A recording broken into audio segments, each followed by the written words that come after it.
Hello there. A very warm welcome to the London Buddhist Centre online Wednesday night class. It's a privilege and an honour to be hosting class with Maitreyabandhu this evening, and we're going to be... You haven't said your name.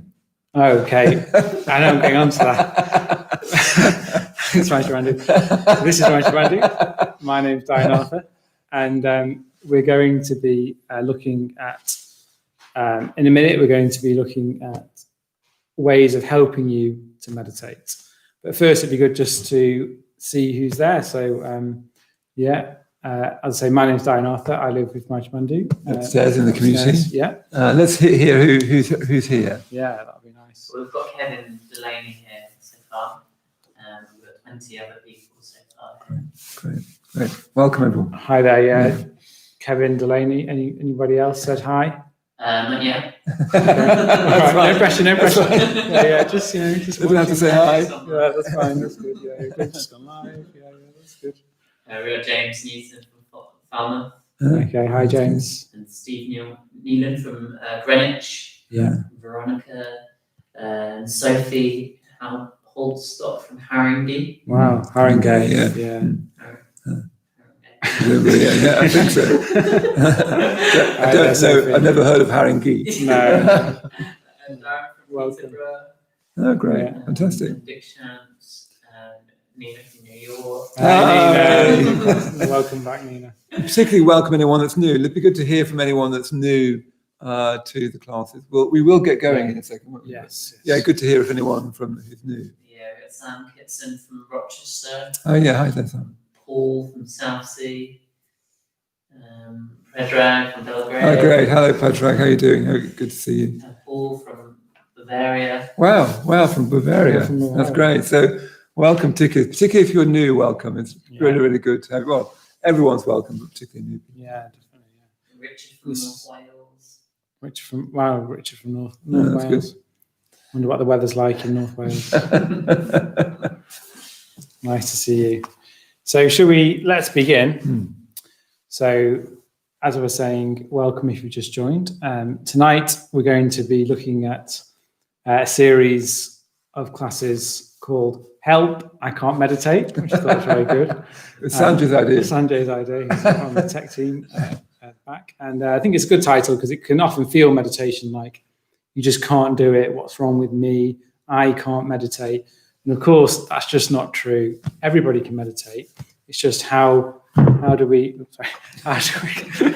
not everyone can hold a question. How do we do it? And we're going to hopefully give you the answer to that as part of a 4-week drop-in course. Last week was the first week, and tonight is the second week. And of course, the final 2 will be on the next Wednesdays upcoming. Tonight, Maitreyabandhu, the format of the class is going to be, I'm going to just remind us what we were talking about last week. And then I'm going to lead us in a short meditation just to help us settle and arrive. And then Maitreyabandhu will introduce the new theme of the evening. We'll have a short break just for a leg stretch, cup of tea. And then we'll come back. Maitreyabandhu will probably say a few more things, meditate again, and then we'll finish the evening. That sounds really good. So the theme of this drop-in course is a set of reflections, techniques, sort of processes on meditation that were derived from a school of Buddhism called the Abhidharma, which is a school looking at how the mind works, an ancient Buddhist school looking at how the mind works. And out of that teaching, we're exploring what's called the four intensifiers. So 4 aspects, 5 intensifiers, over 4 or 5. What a number. Yeah, numbers. 5 intensifiers over 4 weeks. Yes, and intensifiers are ways of, are processes that help us to meditate deeper. And if we're aware of these processes, then that can help us meditate deeper, sort of go beyond that chatty mind, getting into a state of calm, relaxation, kindliness, and even more, which is what we're all hoping for, especially probably after a day of work, a day on the screen, or whatever you've been doing today. So I'll just recap what we were doing last week, and then as I say, we'll do a meditation. Last week, we were talking about what's called chanda, which means, sort of translated as emotional engagement or interest. So emotional engagement, interest. And what it basically is saying is that without your emotions on board, you just won't want to meditate. You just won't want to meditate. We're actually very, very driven by our emotions. Our emotions decide for us whether we do something or not. For example, you want to go to the cinema because you'll feel good going to the cinema, or you'll feel something at least, and we want to feel something. We don't go to the cinema because we'll feel bored. It's the same for lots of things in life. You want to do things. You only want to do something if you know it's going to create a feeling, and hopefully a positive feeling.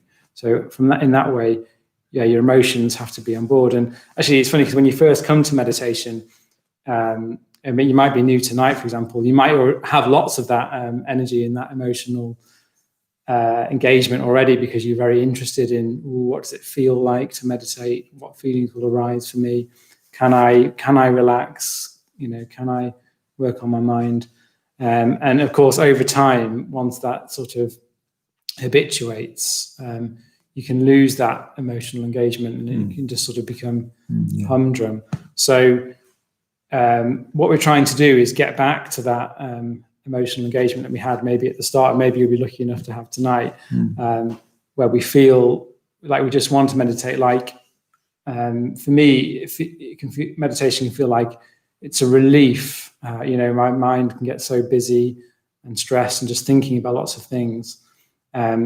If I'm to the extent that I'm emotionally engaged with meditation, is the extent that I believe and feel that meditation will be this relief, will be this practice that will give me a sense of myself again.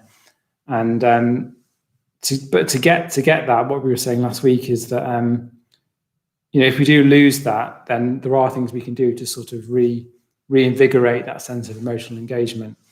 And Maitreyabandhu, who was leading the class last week, she was talking about things you can do outside of meditation and also inside meditation. And just to recap, she was saying that if you can do things to sort of engage your emotions. If you do things to engage your emotions in the day, for example, take a bit of time out of work, go for a walk in the park, looking at nature, maybe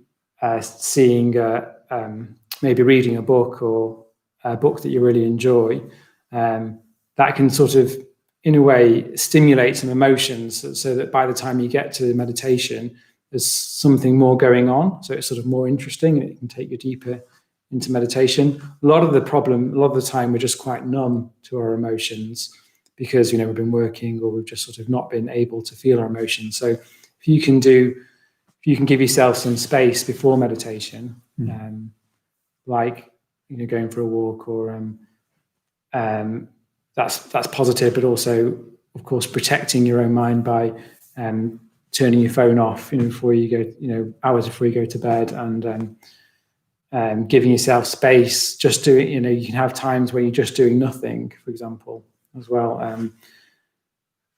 All those things start to get you more engaged emotionally, which will then help with your meditation. So instead of thinking, it's almost like you've got to think of it like a stepwise approach. So you can take some steps to help you then engage emotionally. So the steps you can take, as I say, are, looking at nature, listening to beautiful music.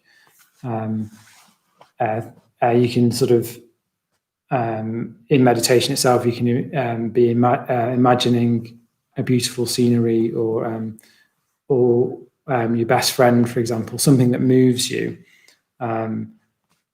Either way, you're just trying to really engage your emotions. As I say, sometimes that could just mean just doing nothing as well. Just sitting there doing nothing, where you're just spending some time just in a way feeling what's already there. Because often we try and push our emotions away with our phone, don't we? Or being on the internet, or online shopping. I know I do. Anyway. No, sometimes. So if we can sort of protect the environment outside of meditation, that's what Sivajamati was saying, then we would approach meditation with a mind that's already more ready. I've just come back from a week's retreat at Vajrasana, doing a solitary there, and that's what I was mostly doing, actually just sitting down, doing nothing, looking out the window at the trees. And actually that really helped me to meditate, because I was already in that space by the time I sat down to meditate. So that's what we recommend for you to be doing as part of this emotion, just to sort of, I think by doing that, you then get that taste again of what meditation can start to do. And it reminds you of that beginner's mind that I was talking about at the beginning again. So you start to get more in touch with the emotions, and it reminds you that there are deeper levels, and that you're not just a surface mind of busyness. There are deeper levels, and you might have to get to those deeper levels by doing the things I've just explained. But once you start going down, it's like you're going down the levels, down the steps, and once you get down the lower levels, at that point, then you're more ready to meditate. And in a way, meditation is much easier because your emotions are there. That, as I say, it's always more interesting if your emotions are there. There's emotional engagement. There's hopefully some pleasure coming up in meditation, as well as the difficulty. But there's definitely emotional engagement if you act in that way. So that's what we were doing. Maybe you've been trying that this week after last week's talk. If you've just come tonight, it's something to think about. And this meditation that we're going to do, I'm going to lead us through a meditation where we'll go through the body, and let's see if we can really tune into our experience of our I say emotions, but it could just be a sort of sense of pleasure in the body. It could just be a sense of displeasure. It could be a numbness. But whatever's there, you're just really trying to tune into that, and that will help you come down the levels of that busy mind more into your experience, and hopefully engage us emotionally. After that, then Maitreyabandhu will talk about the next one, which is the next intensifier, which is resolve and attentiveness, which he'll talk about after that. But let's see if we can just sort of practice that emotional engagement now. Obviously, we're not looking at nature now, or well, you're nature. I'm nature. That's true. But we have nature here. But we're on our screen, so I can't say turn off the screen and just do nothing. But you can turn down the brightness of the screen, of course. If you like, we're going to turn down the lights here, and we can also set ourselves up for a period of meditation by if you're on a chair, sitting nice and straight, with your feet on the floor, hands in your lap. If you're on your meditation cushions, setting yourself up in your posture. And when you're ready, closing your eyes.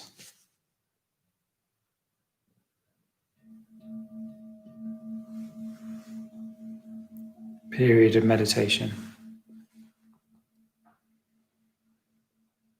So just having an overall sense of how we are.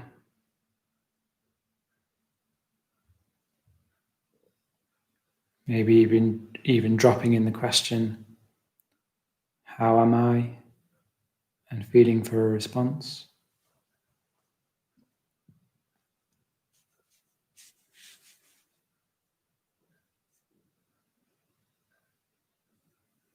See if you can drop any narratives and tune into our direct experience of us sitting here, breathing.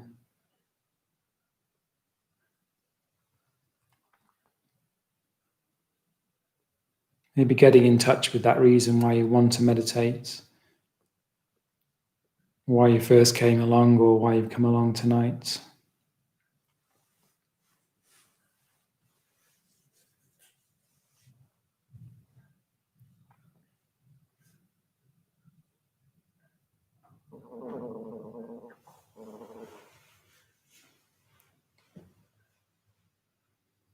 Starting with a few deeper breaths.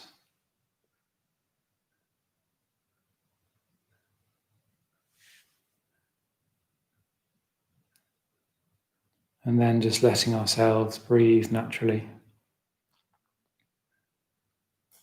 as we feel the weight going down into the support, letting ourselves sink deeper and deeper.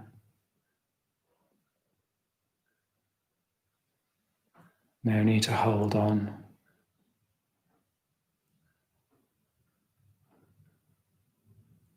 A sense of the body calming down.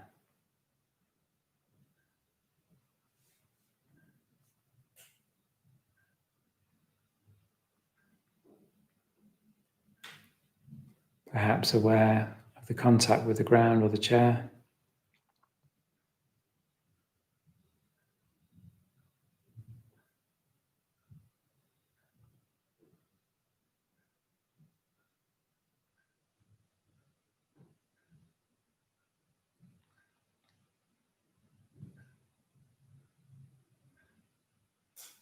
The texture of the ground.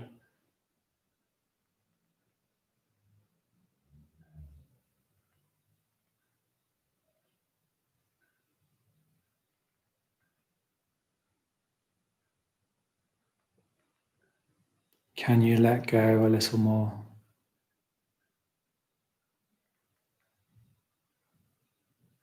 Particularly on the out-breath.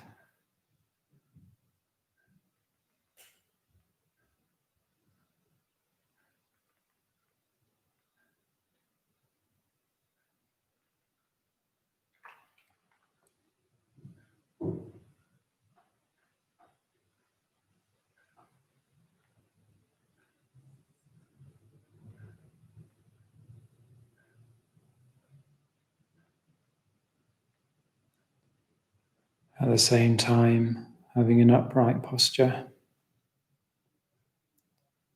as if the crown of your head is balancing from a string, being held up.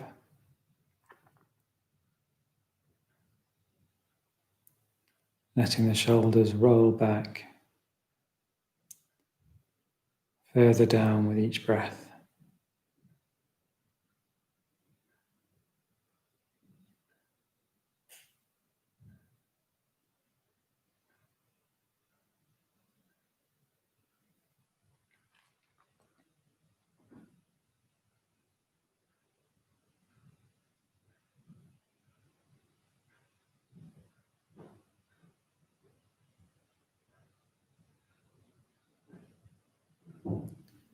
Softening the brow.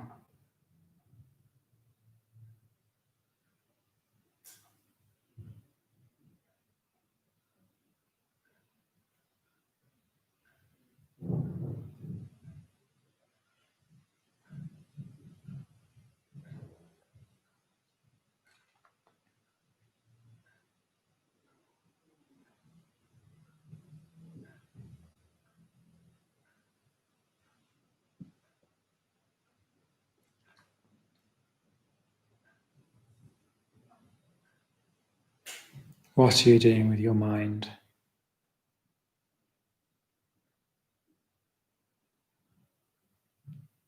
Tuning in now to the stomach rising and falling with each breath.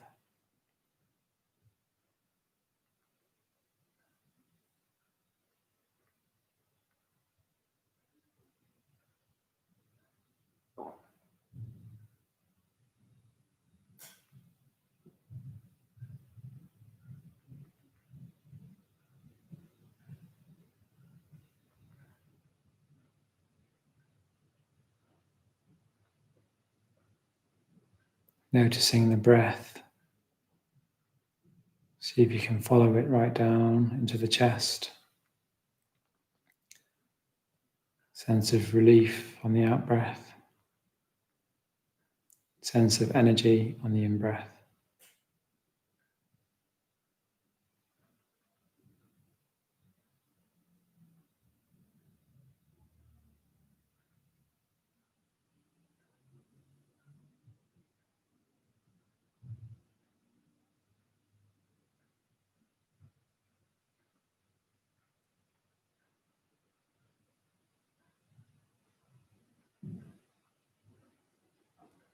Just spending the last few minutes of this practice tuned into the breath and the chest,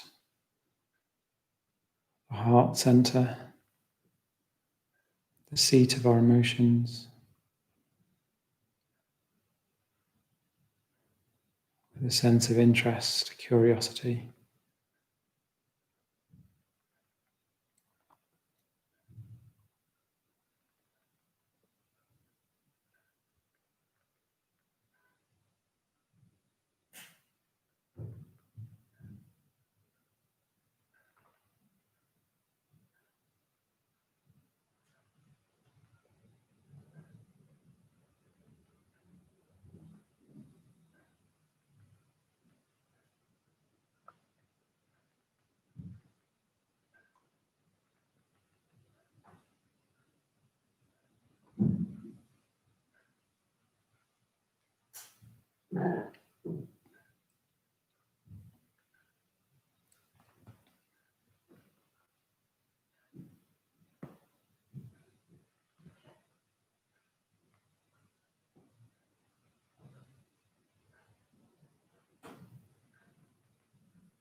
Starting to relax any effort that you're making, but continuing to sit still.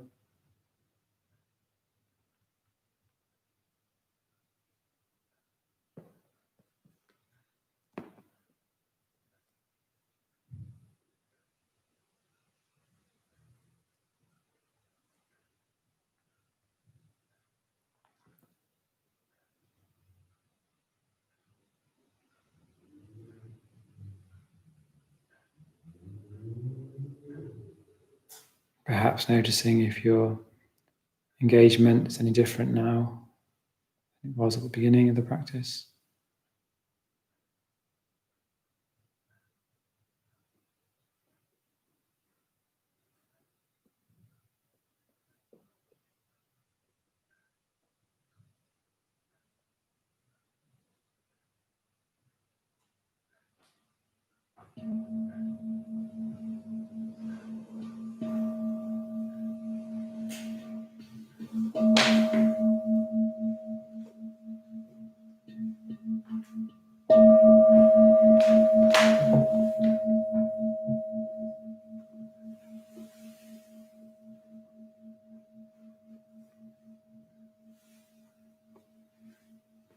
And when you're ready, opening your eyes. Good, so it feels much better, doesn't it, just to start with some meditation. And I'll now hand over to Maitreyabandhu, who's been coming to the Wednesday class for 30 years. Something like that, yeah. A bit longer, actually. 30 years, and has been meditating and teaching meditation for a long time now. He's very good at it, so we're very looking forward to hearing what you have to say at Resolve and Attention. Thank you, Dayanatha. Very nice to be teaching with you. We live upstairs together, as Dayanatha was saying. He's a good friend of mine. So yes, sometimes when one teaches these sort of systems of thought, when you first approach them, they can seem rather abstract. You know, we talk about Chanda and then Adi Moksha and Smriti, as we're going to talk about today, and then you translate them into emotional engagement, resolve, attentiveness. What I thought I'd do is, instead of teaching from those concepts down to into experience, talk about a simple experience and show how they're try to show you what's happening in that experience, and then let's see if we can put it into practice. Yeah. So I was just remembering a time a good few years ago now. I went to the Royal Albert Hall, and you know when they have the proms and you can go and sit on the floor, and you go and stand in where the seats are in the middle. And they were playing a piece of music by Bach. Can't remember which one it was. And I'd had one of those tiring days. I'd had a long day. I had been lots of meetings.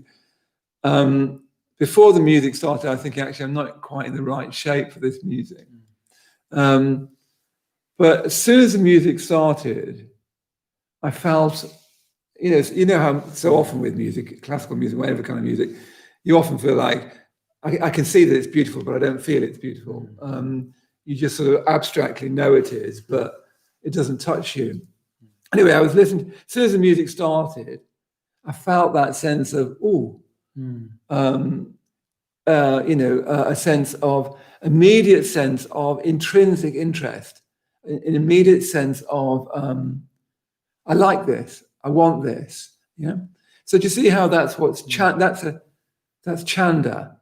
As soon as you get that, that pull towards something, that the word that we're using is interest, but it's a bit pale, but it's that kind of. I mean, I don't want to push this too much, but it's almost erotic. But that's too rude, But a sense of being turned on a bit by something, of being, in other words, fully involved in it. The metaphor of eros is that your mind, your emotions, and your body are all kind of into this. Yeah. So if you use that metaphorically, it's that time where you're not trying to like the music, or you're not trying to enjoy this conversation you're having or this meditation. You're just, you're actually involved. Yeah. And not only are you involved, you want to be involved. Yeah. So that's chanda. And then resolve, the next thing we're coming on to today, is where that sort of intensifies, and you got that, I want to stay with it. Yeah. I remember with Alex when she was a little girl, I remember she was only about 4, and I remember singing Frère Jacques to her. Frère Jacques, Frère Jacques. And as soon as I started, you could see chanda immediately. You could. She suddenly stopped what she did and looked at me, and there's that sense of, it's not English. She didn't know any. She's too young to know this is French, but there's a different pattern in the sounds, and there's chanda of interest, of being drawn to them, being lit up a bit by something. And I'd finish the song, and then she'd pause, waiting for more to happen, and go again, and then I'd do it all again. So it's that kind of very natural thing we all have as a child, to, when you just are into something, it slightly lights you up. Yeah. So that's chanda, as I understand it. Resolve is where you sort of think, no, I want to stay with it. I'm going to stay with it. So resolve is a bit more like an intensified version of that, where, so as soon as this music started, I was a bit, I'm hearing it. And then resolve is, actually, it's another simple way of putting it is, resolve is like, it's really in my interest to stay with this. I want to be with it. This is going to be me listening to this music, staying in this state of lit upness by it, is actually what I want, intrinsically want. Yeah. Another way of thinking about it is when you're when you're talking to somebody, and at first you're sort of slightly a bit bored and slightly wondering what the vibration of your phone is saying, or slightly looking over the cafe to someone attractive on the other side. Sure, you don't do that. You're not really interested. You're not really emotionally engaged with the conversation. And then all that needs to happen is your friend says something that lights you up, and suddenly you're a bit more in the conversation. So resolve is the next step, where you say to yourself, and resolve has got an emotional and an intelligent element, where you're saying to yourself, actually, this is better. It's better to be in this communication now with this friend, or listen to this piece of music now, than just sort of idly eyeing up the talent, or idly, remembering the day. You know in resolve that there's going to be more benefit to be gained by listening to this music, staying with this meditation, talking to this friend. Yeah. So that's what resolve is, I think. It's a bit like conviction. So it's got an intellectual side. Intellectual is too posh sounding, but it's got a thought side. In other words, you know this is what is valuable. It's not just that you're lit up. You know that this is a good thing to be in. Yeah. And then Smriti, the next one, which is it's translated as attentiveness. Smriti is often translated as mindfulness. It means attentiveness. So this is like in this piece of music. I was tired at first, so I wasn't like in a great shape. The music started immediately. There was interest, emotional engagement. What I would like to call sort of interest with no ulterior motive. You're just into it. You know, that lovely moment, such a relief just to be into something. So often we want to be into something. We'd like to be into something. We know it would be good to be into something or into someone or into something, you know, but we're not really. We're a bit bored. With Chanda, you're just into it. I'm going to say a little bit more about how you get into Chanda, because that's a bit of a key. You're into it. You're intrinsically interested in it, not because it's good for you. This is including meditation. You're not into meditation because it's some kind of bright religious spiritual idea, but you're actually intrinsically into it now, not for some idea reason, not because you think it's good for you, not for a secondary reason. So resolve is then wanting to, you're deciding you're convinced that that's worth being into. Smriti, attentiveness, is that instinct to keep coming back to your resolve. So I'm listening to this piece of music. I get the moment of Chanda when I hear it. I've got that emotional lit up a little bit of being turned on by it, as it were. I mean, using that highly metaphorically. Then I'm convinced that this is in my interest to stay with the music. And it's not very intellectual. You just know that this is good. I want to stay with this. I don't want to waver too much. And Smriti, attentiveness, is you notice your mind go off and you just bring it back because you're emotionally engaged with this. You want to stay emotionally engaged with that. So even though your mind will wander off, because the resolve usually isn't enough to carry the day. You can start a meditation with lots of resolve, but then there's other things that pull on you as well. It's like resolve, it's got its own direction, but lots of other directions come in as well, don't they? You start to lose your resolve very easily. And that's true, isn't it? As you listen to music, you listen to a piece of music, you get that light up, you want to stay with it, then actually you start to flag, you start to sort of get distracted. It happens in conversation, you get interested in talking to your friend, but then if you're not careful, the resolve doesn't stay alive. You don't bring Smriti in, which is bringing your attention back to the conversation, to the meditation. So attentiveness is a kind of collecting back into what's in your interest. You're intrinsically interested. You're then intensifying that to wanting to stay with it. And then Smriti attentiveness is that's strong enough to keep wanting to bring you back. Keep wanting to bring you back. So we're going to have a break in a minute, but I'll say a bit more about how we might do this in the meditation. Then we'll have just a 5-minute break, and then we'll do some more meditation. And then Dayanatha and I will answer some questions, won't we? So the big question, of course, is what happens? You turn up to meditation. Probably you are doing it partly because it's good for you. If you're not careful, you do it because your house might think you should. Whatever it is. You can have all kinds of secondary reasons to meditate, all of which are fine, by the way. It's quite unusual to be sitting there and be just really into it, to have Chanda, in other words. Sometimes so one of the first questions you need to ask yourself when you sit down to meditate is, do I want to do this? Now sometimes you'll find that you'll sit down to meditate, and you just are a bit into it, you're a bit interested.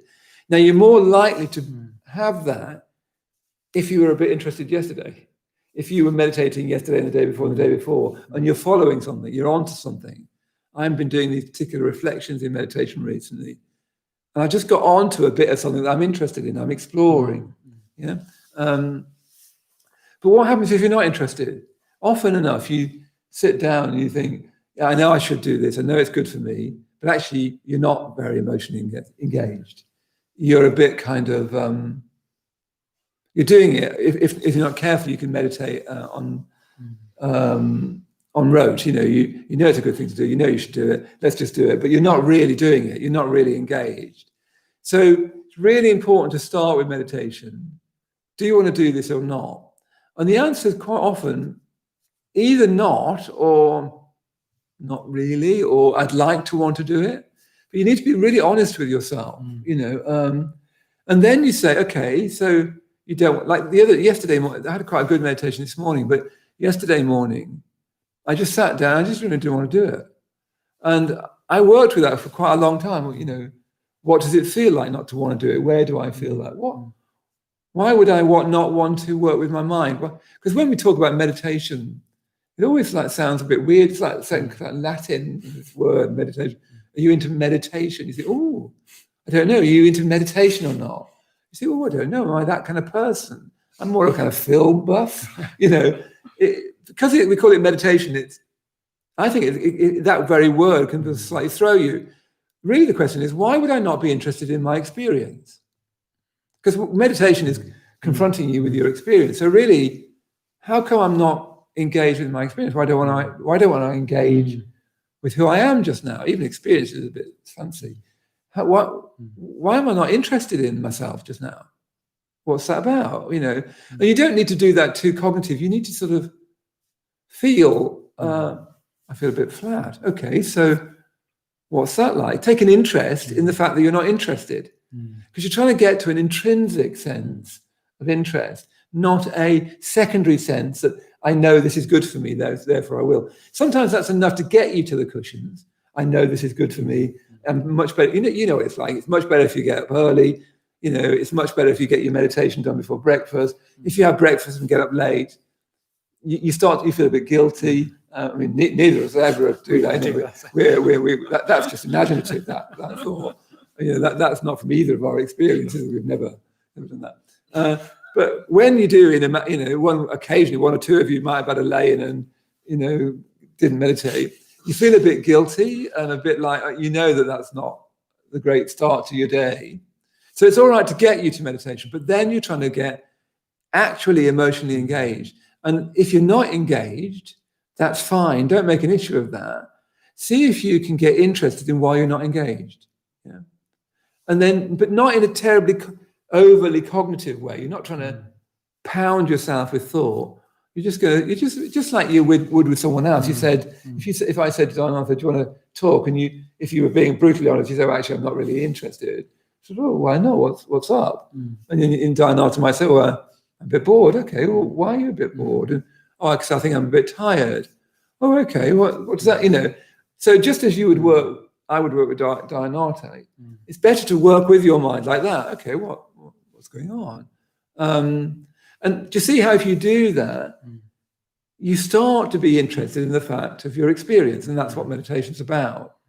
And then as you get interested in that, you start to feel, oh, this is worthwhile. And you see, when you get to, oh, this is worthwhile, that's a bit of resolve coming in.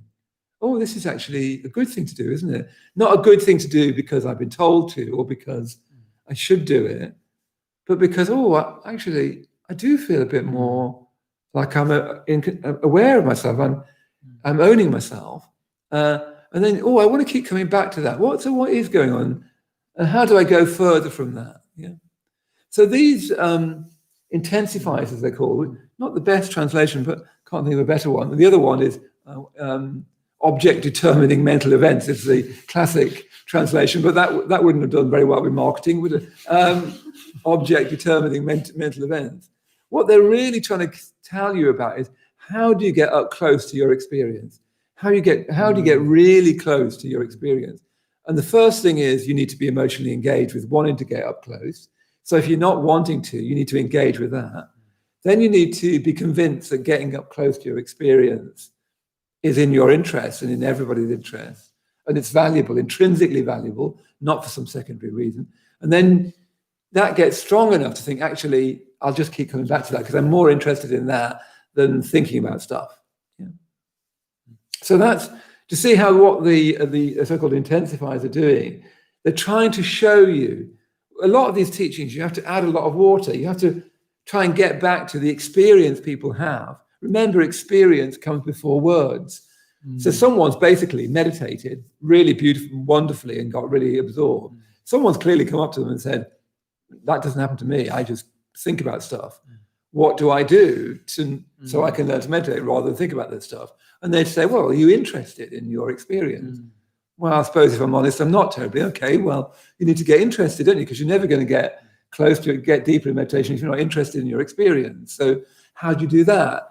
So that, I think, Buddhist teachings, they all come from something like that. You have to keep going back to what was it like, And then you get to this point of resolve. And then do you notice even when you really want to do things, and you probably had this, even when you're really into meditation, a moment later you can be gone. I've had, meditation this morning, I was getting really interested, really, there was chanda, there was resolve.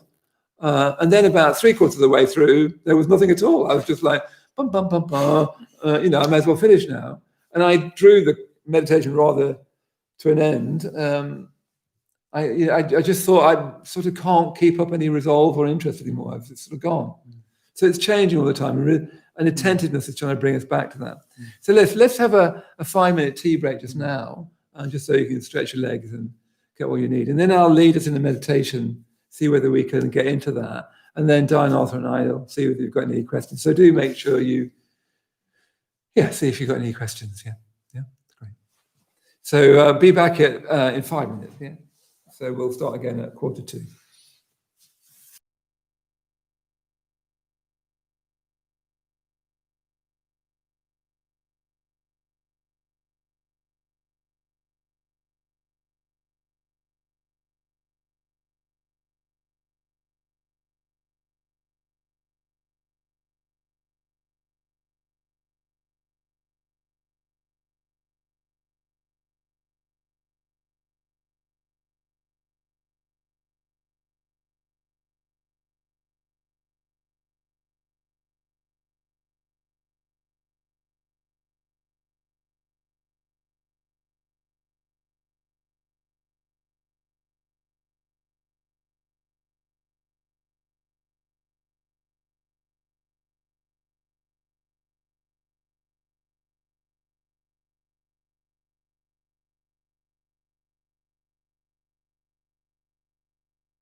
Okay, we're just going to chat for a bit more until people come back. So we've still got a few minutes before we meditate.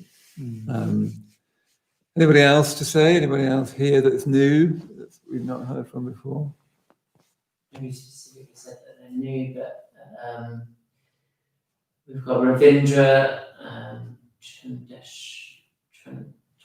quite a few people from India. We don't always manage to pronounce your name, I'm afraid. You having tea in India as well? Great that we can have people from India. That's fantastic. And here from Woodford Green. We've got India and Woodford Green, all in the same class. I mean, we'd never see. One of the great things about this is, people can come to the class that could never come here. So it's fantastic. Okay, so let's start to get going again. So I'm going to lead a meditation in a moment, a bit longer meditation. Just now, just in the break, Dayanatha and I were talking, weren't we, Dayanatha? And Dayanatha was saying it's a relief. He was struck by this thing of it being a relief. And I was saying, yes, it's a relief when you're really genuinely into something, isn't it? As soon as you're genuinely into something, that you're not trying to be into it, you're not doing your best to be polite in a conversation, Right. but you actually are intrinsically interested in what they're saying, you feel it as a relief. It feels like that's really what you want, is to be into what you're doing. But you know what it's like, and I'm sure you've had this, is it's a good thing, you should do it, but you're actually bored, a bit bored. I think often if we're honest with ourselves, we're a bit bored, and that creates this sort of, we don't want to be a bit bored, we want to be just really into something. And these teachings about, okay, so how do we get really into meditation? And that's an art, it's not a recipe. We can, the whole Buddhist tradition is trying to tell you that, but you'll need to discover it. Yeah.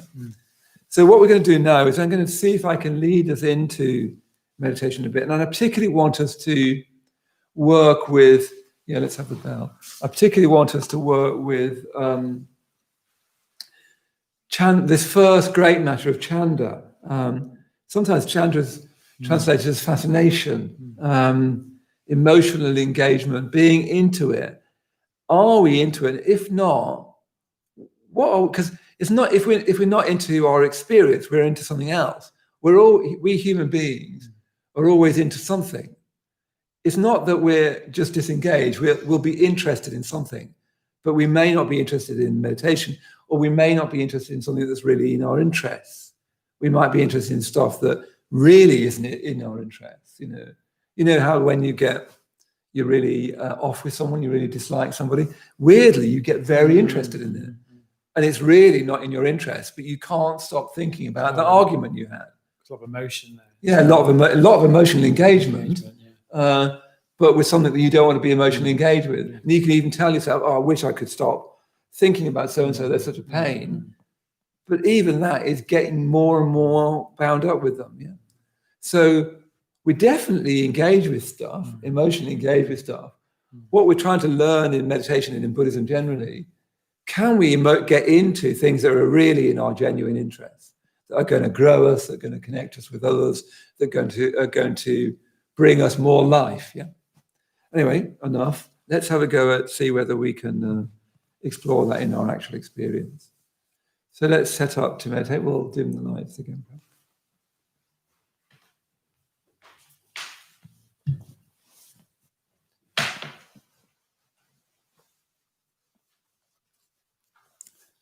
So when you're ready, closing your eyes.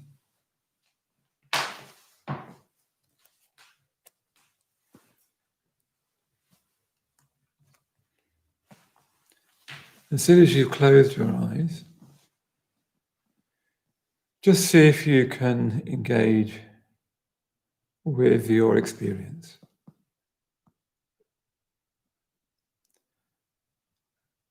So we're not doing something different called meditation. We're just experiencing ourselves, who we are, how we are, just now.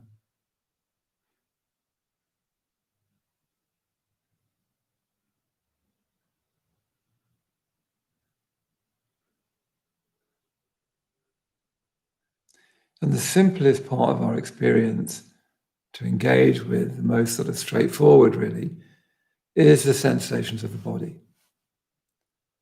So starting off by really feeling the weight of your body on the cushions.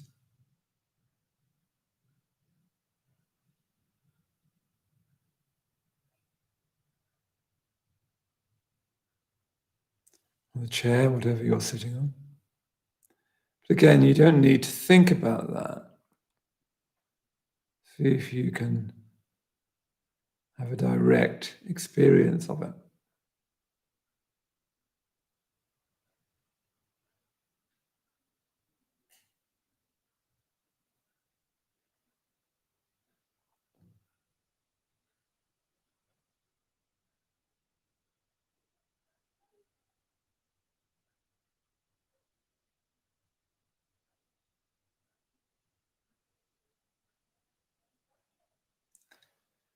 And then if you're sitting on the chair, your feet on the floor. You're sitting on the floor, your knees on the floor. So you're going to start meditating by just really tuning into this very direct, unmediated element of your experience. Your body, the weight of your body.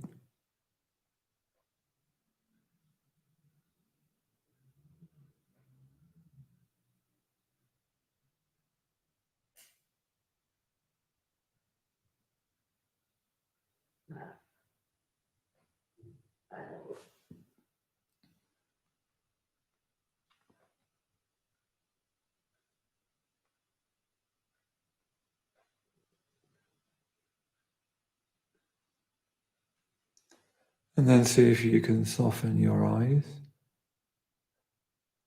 and soften your jaw.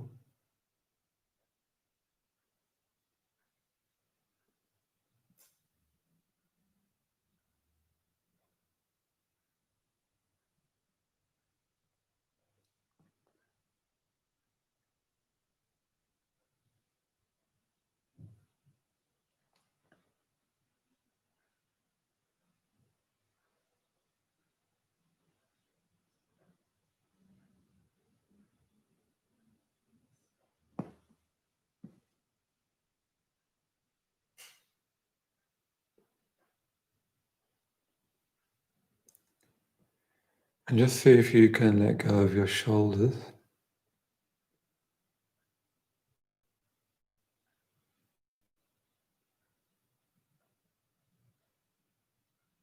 You don't need to grip in your shoulders.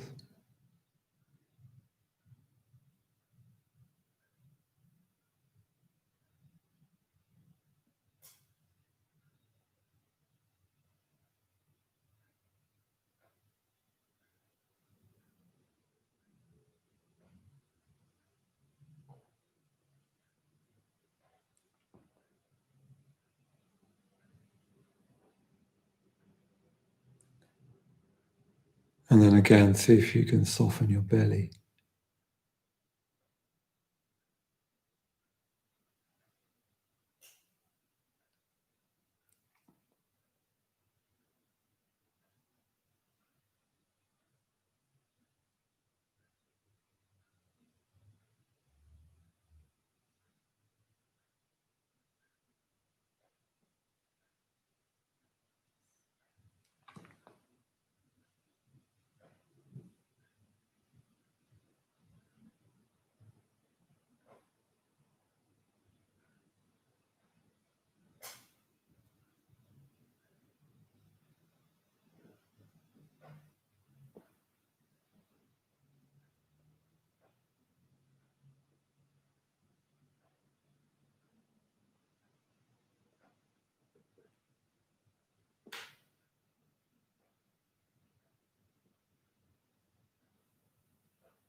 And then just see how you feel now about meditating.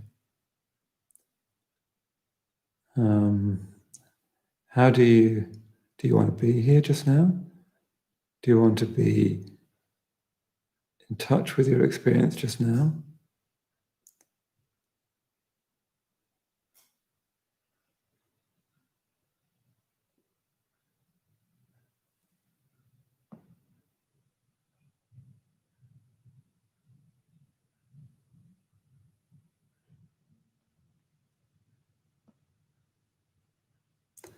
And if you do, that's great. And if you don't, that's fine. Just start to be interested in why you don't. Is it because you're tired, a bit bored, or you're preoccupied by something? Or you're looking forward to something?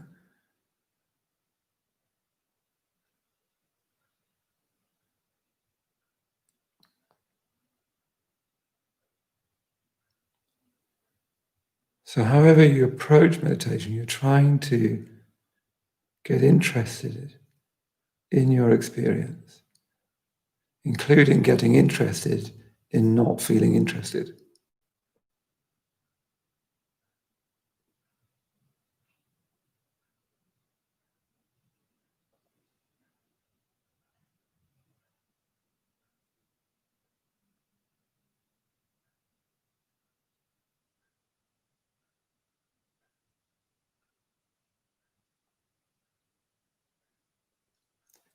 And you're not trying to think this out too much. It's quite a light thought you're bringing in. How am I doing just now? Do I want to experience myself just now?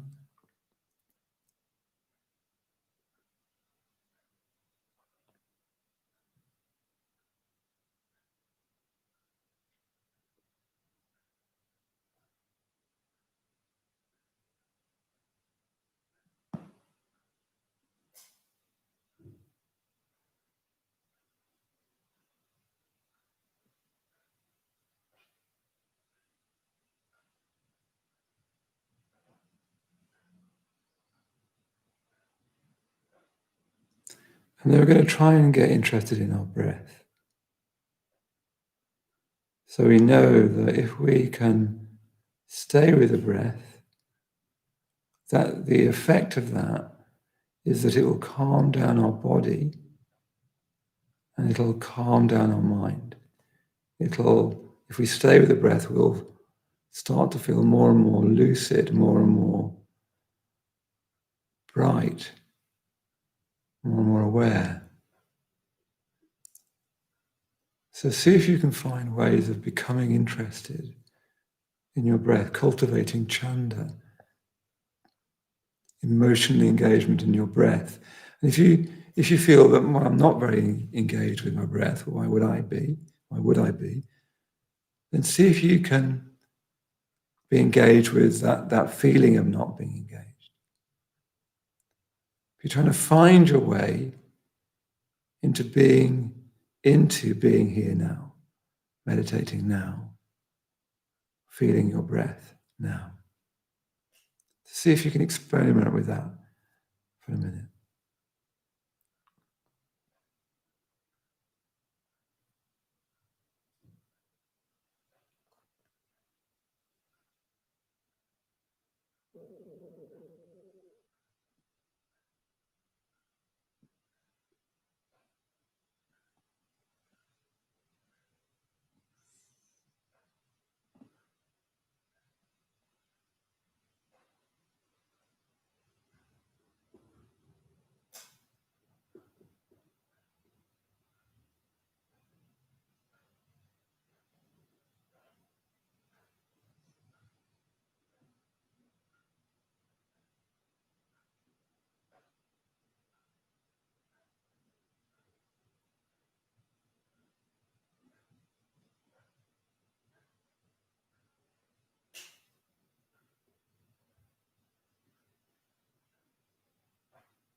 See if you can get interested in the breath. See if you can get close to the sensation of breathing.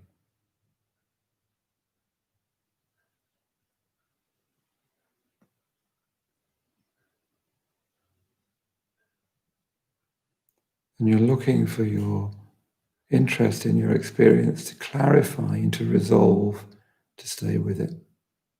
Because that's more in your interest, because that's more satisfying than being all over the place in your mind.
when your mind goes off, see if you can practice that attentiveness of bringing it back to your resolve to stay with the breath.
And you might need to keep coming back to cultivating interest, which might mean being aware again about whether you are interested or not. What's going on for you just now? You can't just push that aside or wish it away. How are you going to work with that?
And then come back to the weight of your body on cushions,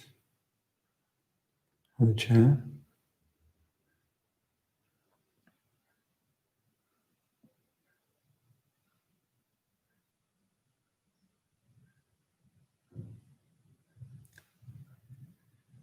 Really feeling your body supported.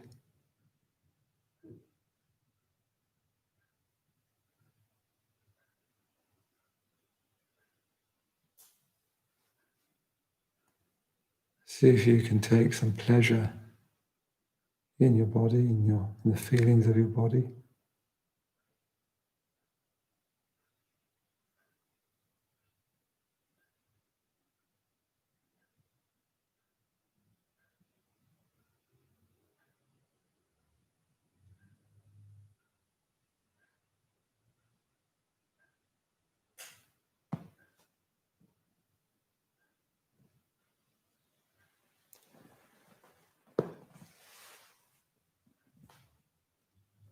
And then when you're ready, opening your eyes, coming out of the meditation.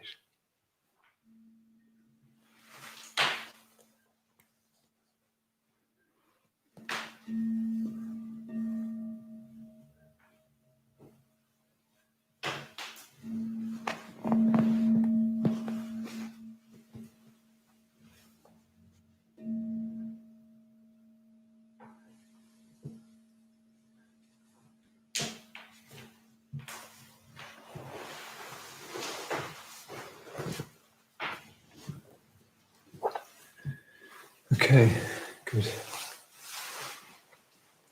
Good. So, we've got some time for some questions. We might see if we can do some, see how many questions there are. And if we've got time, we might do a bit more meditation to finish with.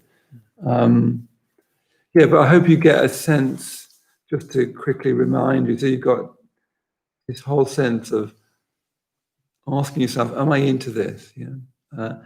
How am I going to get myself intrinsically interested in my experience? That's Chanda, yeah? How am I going to be into it? And if I'm not into it, I need to attend to that. I can't just ignore it or brush it aside or try to get around it. I need to engage with my not interest and get interested in that, yeah? And then I'm trying to get to a point where I am intrinsically interested, and then I get this point of resolve where I want to stay with this. I'm convinced this is in my interests. And this is when you get your experience, you were saying, a relief, where you just want to be there. Whether it's talking to a friend, listening to music, doing your meditation, you're not divided against it anymore. You just want to be there. It's a real relief. And then out of that comes, I want to stay here. I want to stay with this. This is where the value is. I want to stay with this value. So that's Chanda, Adimoksha, and Smriti. Next week, we're going to go on to Samadhi and then on to Prajna, which are further steps in these 5 so-called intensifiers. But as I said, the best way of thinking about them is how do you get right up close to life? How do you get right up close to life so you can see into it? Yeah, and you can do that in meditation. You can do that in the rest of your life as well. But that's what they're about. So let's see if there's any questions. So Kevin asks, if you're plagued by low self-esteem or having a difficult time, well, doesn't this make being attentive to your experience very difficult? Yeah. Yeah, well, Kevin, that's a very good question. As soon as you say that, you think, yes, yes, that's a good point. It's something that I've been rather dogged by, particularly as a younger man, and that sense of low self-esteem, even depression, sort of lowness. The tricky thing is with it is, if you're not careful, your relationship to it makes it worse. If you feel low, if you're not careful, if you talk about it in the wrong way, you actually make yourself feel lower. Especially if you want people to sympathize, you end up feeling sort of lower. So how you relate to things like low self-esteem is, I found that frankly a bit of a koan, because it's actually more complex than it seems. When you've got low self-esteem, you've also got this sense of I'm actually fantastic, and that everybody nobody realizes how good I am. It's not as simple as it sounds. It's not merely that you don't like yourself, you don't think much of yourself. If you did, it'd be quite straightforward. You just think, yeah, I'm not as good as other people. And you just laze about and watch films and just think, yeah, I'm just not much good. But you also underneath that think, actually, I'm brilliant, and people don't recognize that. And you sort of, well, my experience of it, you might be different for you, Kevin, but my experience of it is I sort of, kind of would sort of ricochet between the two, feeling low, then thinking, no, I'm great, people don't understand, they don't value me. Why is it that no? And you sort of go between the two. So I think probably that in meditation, what I did is I remember trying to say, let me just step out of those stories for a minute about low self-esteem or what do people think, and can I just feel actually the actual feeling of it, the actual Vedana of it, the sensation of it in your body is actually very difficult to bear. I found it's like mud, isn't it? I don't know whether you found this, given it's like a sort of horrible grime and mud at the bottom of a sort of water tank. It's like disgusting. It's like a blockness of energy, a sort of soupiness. And what I tried to do at times was just see if I could stay with that more, open to that more, not walk, because you also feel aversive to that unpleasant sensation, and that makes it worse. So I used to try to open to that more. I mean, a lot of issues about self-esteem, I think, need to be worked out in communication. As so often the case, meditation is not the only way. It's an absolutely crucial way, but it's part of a much larger life. And I think I've worked on that a lot through communication. But yes, what I would try and do is, be careful not to get interested in the wrong way that makes it worse, because that's possible. Try to sort of think, what do I actually feel? I know what I think, it's got this horrible kind of toxic thing, but what do I actually feel in the body particularly? Where do I feel it? Could I open to that a bit? Could I breathe into that a bit? But when I say get interested, I'm not saying when I say get interested in experience, I'm not saying the interest is, why am I getting into this? Where did it come from? Is it because of my childhood? I don't mean interest in that way. I mean interest in the sense of what am I actually feeling? What's actually going on? Not where do I think it came from? So that's important to get that distinction, I think.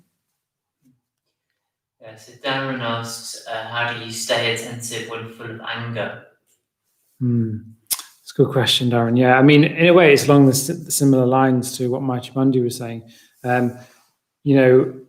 It's really important to drop the stories and come into your experience. So anger is often to do with, it's usually underneath anger is pain. You're hurt because someone's done something to you, or you feel wronged, or whatever it is. So there's pain and there's energy. So what you're trying to do with anger, you're just trying to meditate like we were doing. You become aware of the body. You become aware of that feeling of anger. So when you look and when you feel more closely, you might feel there's some tension, there's some pain, there's some energy, and it's changing. So you become interested in that tension. And as soon as you're aware of the actual experience, it's mysterious how it happens in meditation, I always think, but as soon as you're aware, that awareness sort of then softens the pain, around the pain a bit. You start to sort of come in more into contact with other parts of your experience that aren't so angry. The breath is calming. And you also, of course, because you're aware of your body, you're not fueling the fire of anger with more story.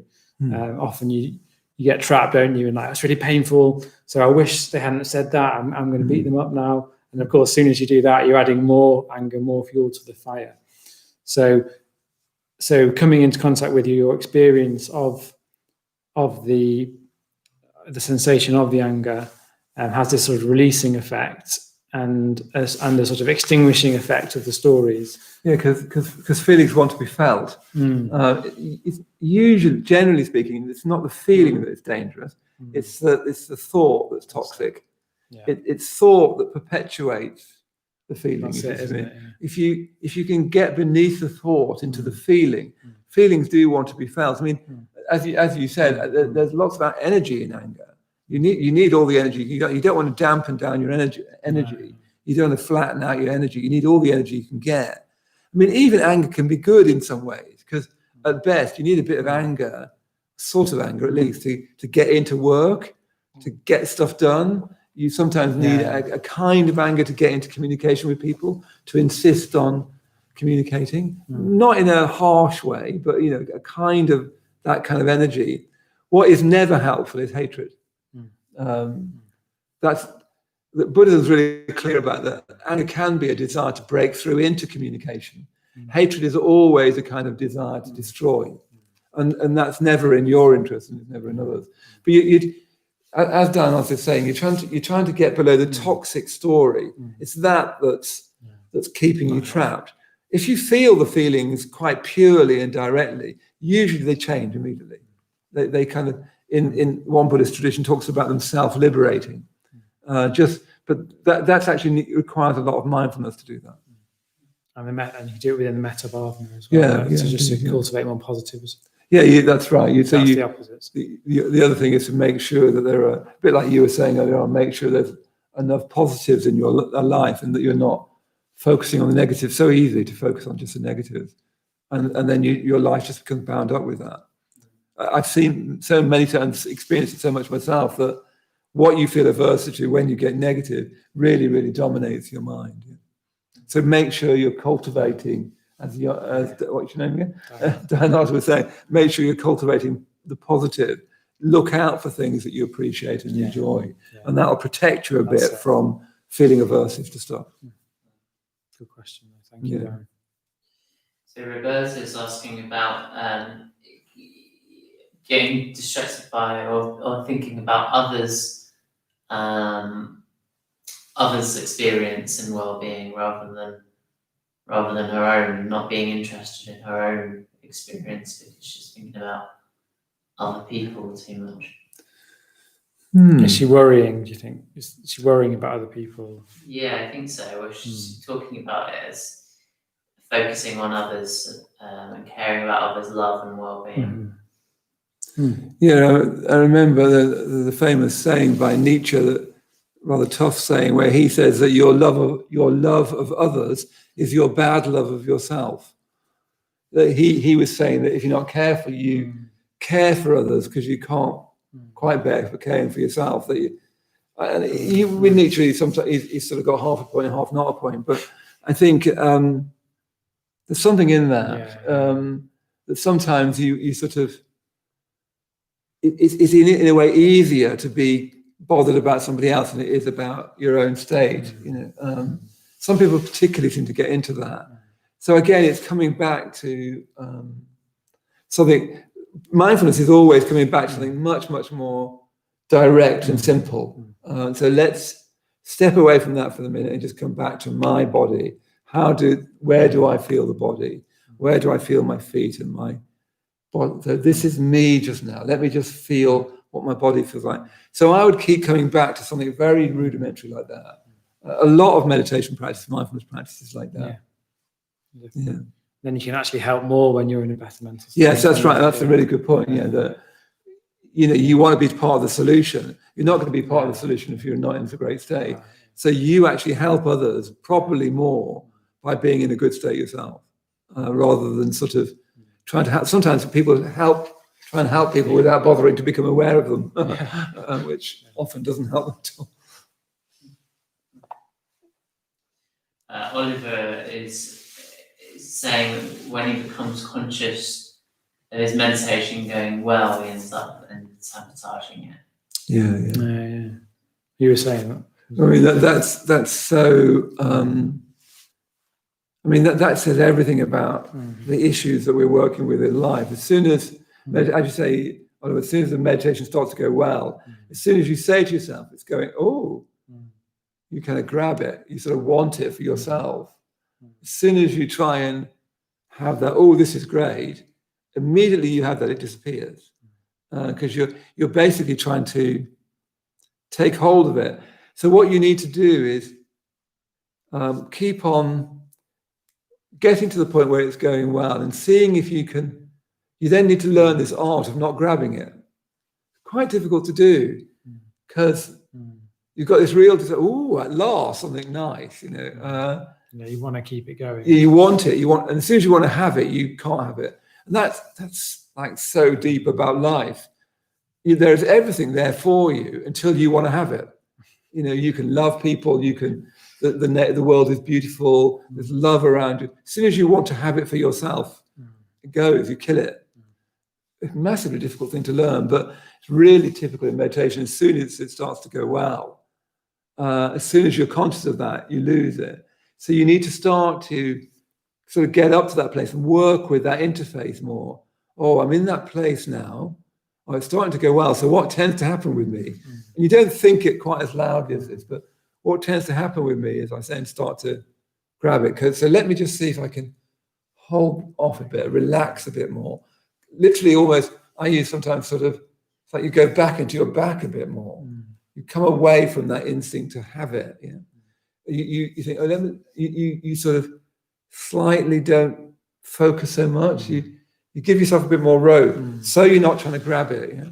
But you will need to discover that, try to get to that place and work with how do you go from a meditation starting to go well, you thinking it's great and then losing it. How can you work with that interface? And that's something for you to learn.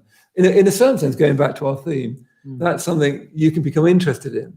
That could become your project for a bit with meditation. I'm going to try and get to that place and start to learn that terrain where things are going well and how can I not grab? I mean, sometimes I used to say to myself, don't grab.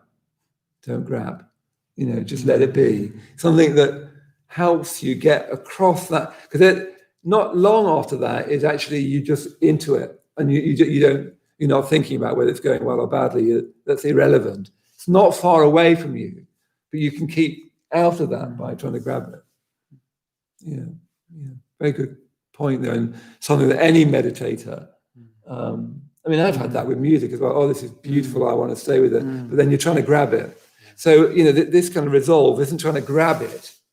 It's just wanting to stay with it, but it's not trying to grab it. That's a different thing altogether. No more questions. It's the same with working with pain, isn't it? It's funny that because it's actually the same working with pain, but the other way around. The other way around. That's right. It's not like with pain, you're trying to push it away. Yeah. And you have to sort of stay with it. That's right. If with pain, as soon as you try and push it away, you make it work. Yeah. But perhaps we should start to conclude. Sure. So over to you again. Yes. So thank you for coming. Good questions. Thank you. Good questions. Yeah. So just before we end, I just want to say a bit about giving to the centre. So we have a vision here of really trying to help and teach people meditation like yourself, particularly through this lockdown period, and obviously out of lockdown as well. We want to try and start opening as much classes as we can, and we've got a plan for that. Yeah, first public class is tomorrow. Yeah, wow, first class is tomorrow. But we really need your help to do that, just because we're losing a lot of income, not being able to open, and not having our retreat centre as well. And so in order to so we can put on more classes like this to benefit yourself and others as well, we really need your help financially, giving donations. So if you've already given a donation, thank you very much for doing that. We really appreciate it. If you haven't and you'd like to give, we would really appreciate any donation you can give. We want to try and keep the classes free so you don't have to pay, so anyone can come.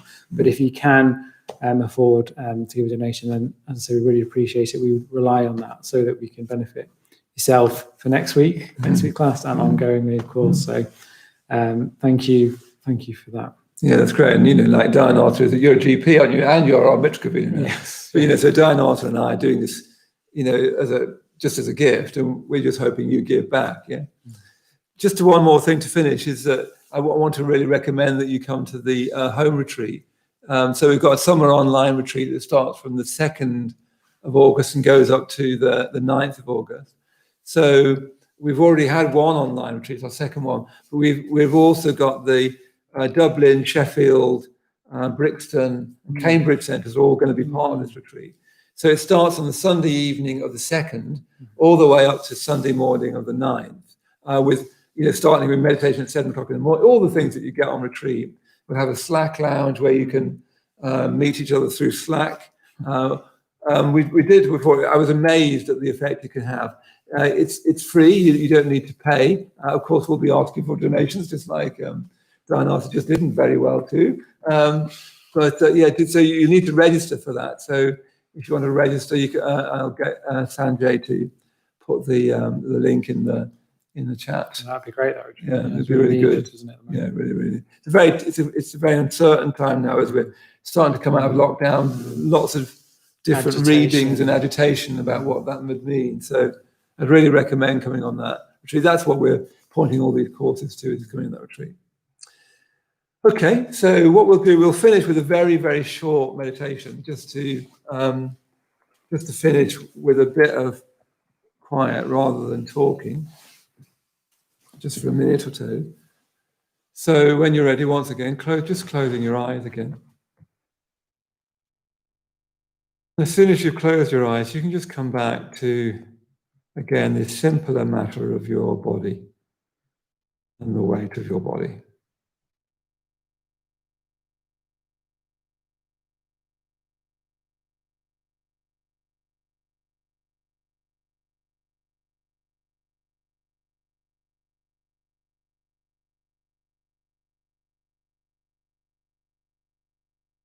And just see if you can tune into your breath for a moment. Feeling the breath coming in and going out.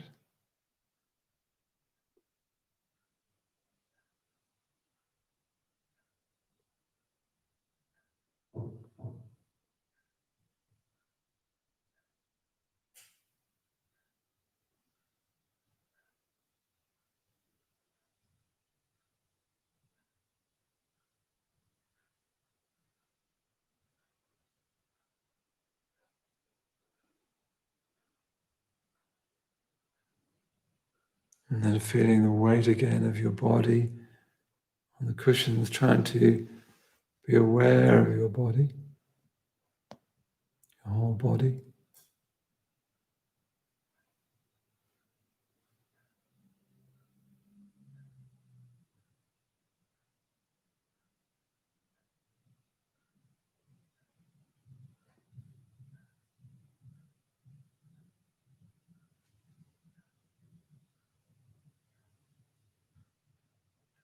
Tuning into the sounds around you.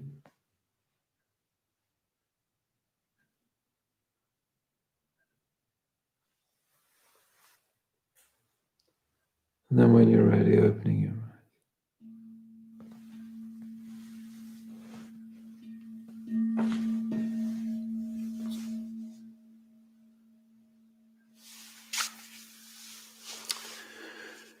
Good. So see if you can sort of stay a little bit in touch with that awareness, whatever you do next. So hope you have a pleasant rest of the evening, and that's about all we've got time for tonight. And we'll see you again. When will we see you again? Next week. Next week, yeah. We'll see you again next week. Okay. Bye-bye. See you soon.